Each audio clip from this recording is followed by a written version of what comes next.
ንስሐ ካልገባህ አትገባም ያለው ንስሐ ካልገባህ አትገባም ማለት እኔም እሱም በዚህ መስመር ከሄድን እኔም እሱም አንገባም እሱ መዝሙሩን ይዘመረው ብዙዎቻችሁ እንደምታውቁት በአንድ ወቅት የራፕ ንጉስ እያለ ራሱን የሚጠራው ልጅ ሜክ አትገባም አሉኝ ቤት ሰማይ ብሎ ባቀነቀነው ሙዚቃ ላይ ቴዲዮ የሙዚቃ ትውልድ አጥፊ ስለሆነ እኔም ወገኔን መታደግ አለብኝ ስለዚህ እውነት ነው ንስሐ ካልገባ ገነት መግባት የማይታሰብ ነው ሲል መልስ ሰጥቶት ነበር። ታዲያ በትላንትናው ዕለት ልጅ ሜክ በለቀቀው አልበም ላይ ሌላ ትልቅ ተሰርቷል። ምንድነው በጋራ እንመለከተዋለን። እናቴ ያልክልሽ ኃይለ ማርያም ትባላለች።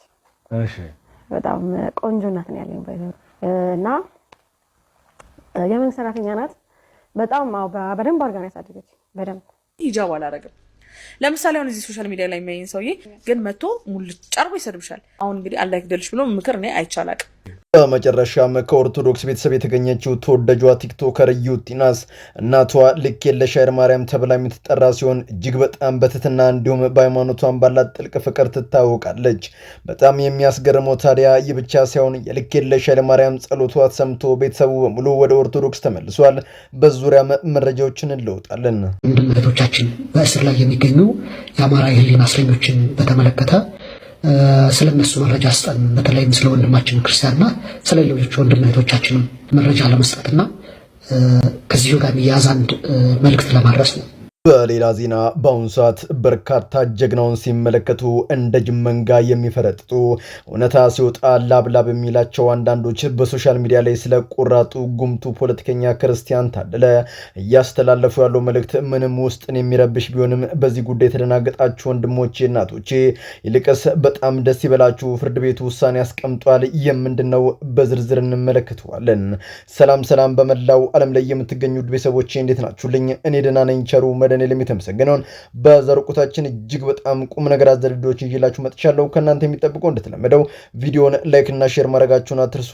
ዳይ ወደ ዕለቱ ቪዲዮ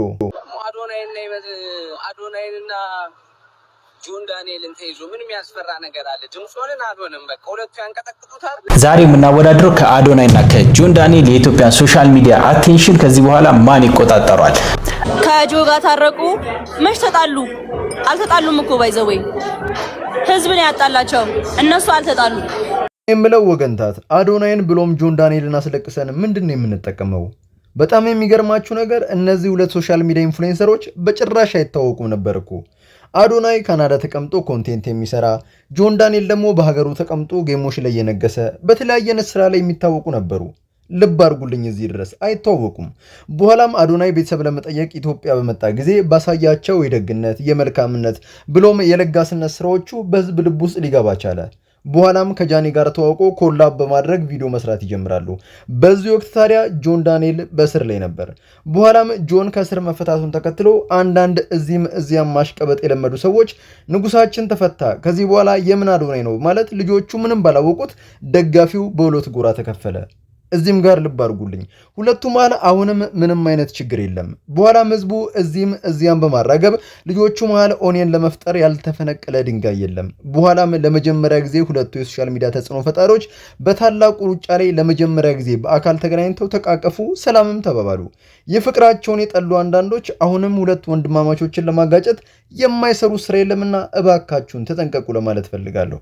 ንስሐ ካልገባህ አትገባም ማለት ያ እኔም እሱም በዚህ መስመር ከሄድን እኔም እሱም አንገባም እሱ መዝሙሩን ይዘመረው ሁሉ ማስቀደም የምታውቁኝ ቤተሰቦቼ የዘፈን አድናቂ እንዳልሆንኩ ትረዳላችሁ ብዬ አስባለሁ። በአንድ ወቅት ልጅ ሜክ ማለት ራሱን የሚጠራው ራፐር እንዲህ ሲል ተቀኘ። አትገባም አሉኝ ቤት ሰማይ ባዩ ማን ነው ማይክ ሰማይ እኔ አላውቅም እንዴ እኔን ጉዳይ ንግግሬ እኔ ካለው ላይ ማለት ራፕ ባደረገበት ዘፈኑ ላይ ከሰራው ተምኔል ጀምሮ ስራው በበርካቶች ዘንድ ቅሬታ መፍጠሩ አይዘነጋም ነበር። በሙዚቃው ከቨር ላይም በሶስት ጣቶቹ አንድ አይኑን ሸፍኖ አንዱን ጨፍኖ የሚታይ ሲሆን በዙሪያ የሞት መልአክ የመሰሉ ጸጉራቸውን የሸፈኑ የሰው ምስል ያላቸው ከቦትም ይታያሉ። ይህ የራሱ መልእክት ያዘለ ሲሆን በዙሪያም ሌላኛው ራፐር ቴዲዮ አዎን ገነት በጉልበት በገንዘብ ብዛት የሚገባበት አይደለም፣ ለመግባት ካስፈለገም ንስሐ ነው መፍትሄው ሲል መልስ ሰጠ።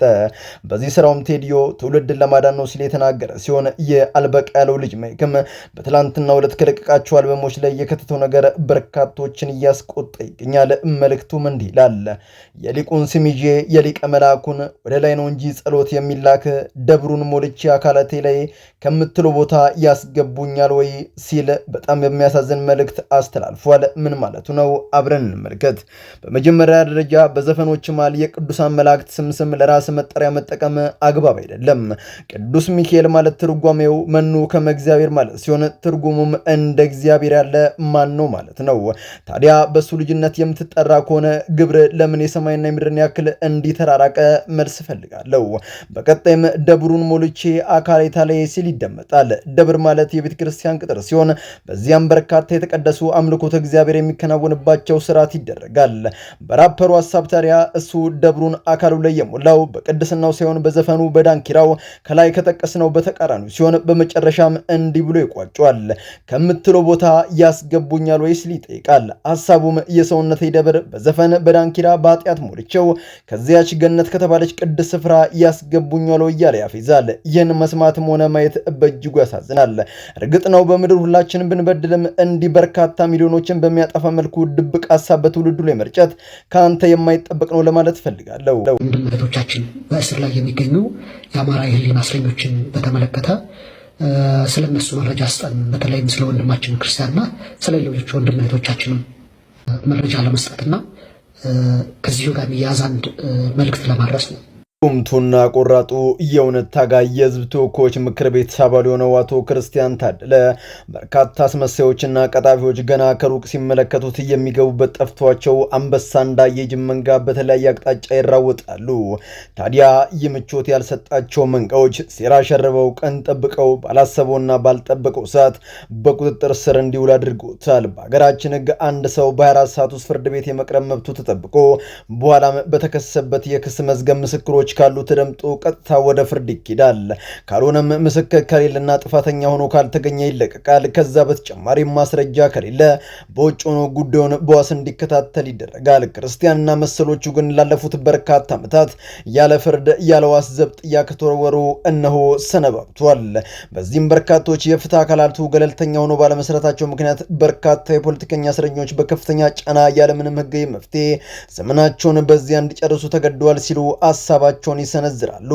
ታዲያ ከሁለት ቀን በፊት የሐሰተኞች ተላላኪ የሆኑት በሶሻል ሚዲያ ላይ ክርስቲያን ላይ የዘገቡት የሟርት ዜና በእጅጉ የሚያሳዝን ሲሆን እውነታው ግን ክርስቲያን በአሁኑ ሰዓት በጥሩ የጤንነት ሁኔታ ላይ የሚገኝና ባለፈው በቀረቡበት ችሎት ላይም እንዲለቀቁና ጉዳዮቻቸውን በውጭ ሆነው እንዲከታተሉ ቢወሰንም ፖሊስ ወንጀለኞቹ ቋሚ አድራሻ የላቸውም፣ ሸሽተው ዳግም ለማግኘት ይቸገራሉ ሲል ሞግቷል። ቤተሰብ፣ ሀገር፣ ወገን ያለውን አንድ ዜጋ በዚህ ልክ ማንገላታት ተገቢ ባይሆንም በቅርቡ ፍርድ ቤቱ ጠንከር ያለ እርምጃ መውሰድ እንዲለቀቁ ጫና እንደሚያደርግ አልጠራጠርም። እናቴ ያልክልሽ ኃይለ ማርያም ትባላለች። እሺ በጣም ቆንጆ እናት ነው ያለኝ እና የመንግስት ሰራተኛ ናት። በጣም በደንብ አድርጋ ነው ያሳደገች። በደንብ ሂጃብ አላረግም። ለምሳሌ አሁን እዚህ ሶሻል ሚዲያ ላይ የሚያየን ሰውዬ ግን መቶ ሙልጭ አርጎ ይሰድብሻል። አሁን እንግዲህ አላህ ይግደልሽ ብሎ ምክር እኔ አይቻላቅ። አላህ ይግደልሽ፣ አላህ እንደዚህ ያርግሽ፣ ከሰው በታችሁኝ ምናምን ነገ የአኺራ ሞትሽን አትርሺ።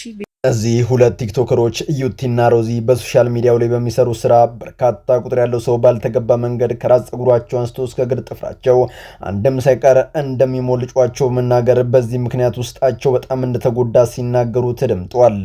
ቲክቶከሮቹ ብናጠፋ እንኳን መክሮ የሚመልስ አባት ጠፍቶ ሁሉም አንድ ሆኖ መታየታቸው አሳዝኖናል ያሉ ሲሆን ጀግናው የክርስትና አማኟ ልክ የለሽ ኃይለማርያም ልጅ የሆነችው ዩቲና ስም ባለፉት ጊዜያት ወንድማችን እፎይ ሌሎችም ያውቃሉ ከሚባሉ ኡስታዞች በላይ መጽሐፍቱን አንብቦ በሚያስተምርበትና በሚያነቃበት ጊዜ ሁሉ መጽሐፍቶቿን ዘርግታ አብራ እንደምትከታተለው መግለጽ የቀድሞ የእናቴን እምነት ክርስትናን ከነቤተሰቤ ለመቀበል ተገድጃለሁ፣ የቀራችሁ እናንተም ኑ በብርሃኑ ተመላለሱ ስትል መልእክቷን አጋርታለች።